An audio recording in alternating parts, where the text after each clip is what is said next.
That was really good.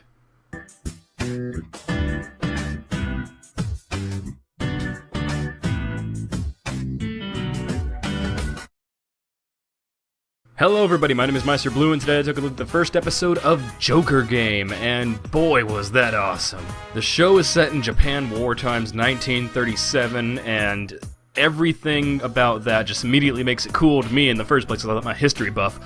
And the best part was it felt almost like a dark Japanese James Bond kind of situation going on here.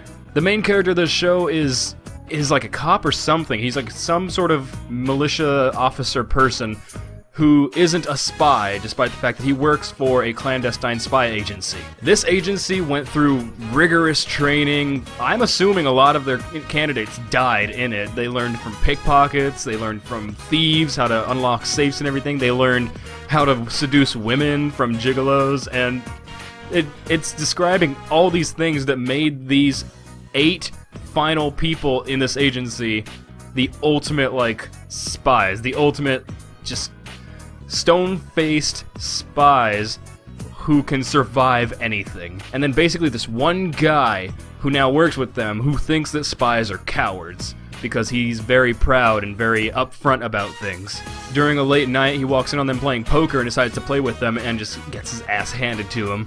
And they describe to him that they weren't actually playing poker, that poker was the front for what they call the Joker game, which is basically like politics while playing Joker, they were describing it as, where you don't know who you can trust, but you're trusting other people and trying to make them trust you so that you could eventually use them to your benefit. Like a person was peeking at one of the guy's cards and would signal to another person who he trusted like what the cards were. And there's this huge mind game going on while they're playing poker, which is already pretty much like a trust game.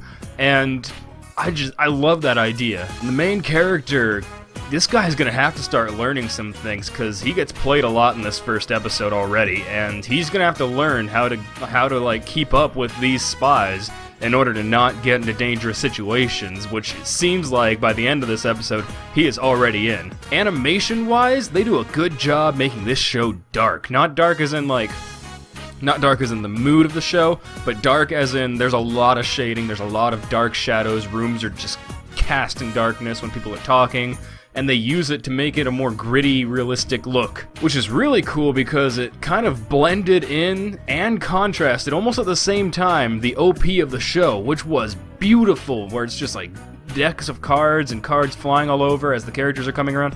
And it was a beautiful transition getting into that OP. All the characters look more realistic. They don't have huge anime eyes. They have more akin to regular-sized eyes and faces and everything. And their movements are all very, very smooth. This is a very professionally done animation. And the music was fantastic! Most of it was like a quick jazz with like heavy bass lines and everything, and it was, oh, I love listening to this stuff. The OP was fantastic, and it sounds like something you'd hear at the opening of a James Bond movie, like not modern ones, the older ones, where it's like an 80s cop movie where instead of just being jazz, the guitar's doing the in the background. It's, oh, I love this kind of stuff so much. Apart from most of the jazz, there was occasional moments where it went into more of like a military type theme, the stereotypical stuff that you hear in war movies and everything, stuff like that. But for the most part, I'm pretty sure it was just jazz. So yes, this gets a huge recommendation from me. Check this out if you have any interest whatsoever. This looks like it's going to be a darker series, and I'm totally down for it. The premise has me hooked, and I can't wait for episode 2.